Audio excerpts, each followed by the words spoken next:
Estelle Brosset, est-ce que vous pouvez nous présenter en quelques mots la Commission européenne? Oui, alors la Commission européenne est une institution de l'Union européenne, aux côtés d'autres institutions, le Parlement, le Conseil ou encore le Conseil européen.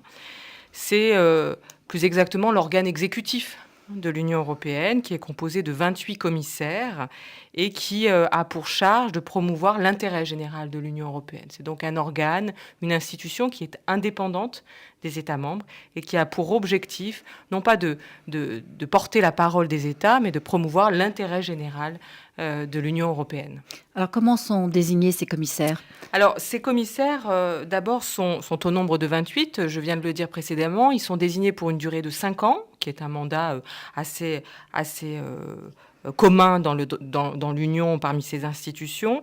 Et la désignation a évolué dans le temps, a profondément évolué dans le temps, en particulier à partir de la commission de Jacques Delors, puisque d'une nomination par les gouvernements des États membres, d'un commun accord, la Commission désormais est désignée avec l'aval du Parlement européen qui doit approuver la désignation à la fois du président de la Commission et des 27 autres commissaires.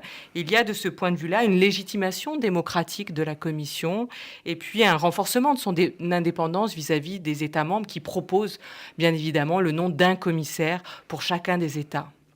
Alors, comment fonctionne cette commission, Estelle Brosset? Alors, le fonctionnement de la commission est véritablement gouverné, je vous l'ai dit, par le principe d'indépendance des commissaires qui impose que ces commissaires ne sollicitent aucune instruction de la part des gouvernements de leur propre État membre d'origine, ni n'en reçoivent. Ce fonctionnement est aussi gouverné, régi par un principe de collégialité. La Commission européenne, c'est le collège de ces 28 commissaires. Et puis, plus prosaïquement, plus pratiquement, il faut aussi se souvenir que la Commission, ça n'est pas uniquement ces 28 commissaires. La Commission, c'est aussi un organe administratif avec une série de directions générales et un très grand nombre d'agents. On compte environ 40 000 fonctionnaires et assimilés ou contractuels de droit privé. Et ces missions?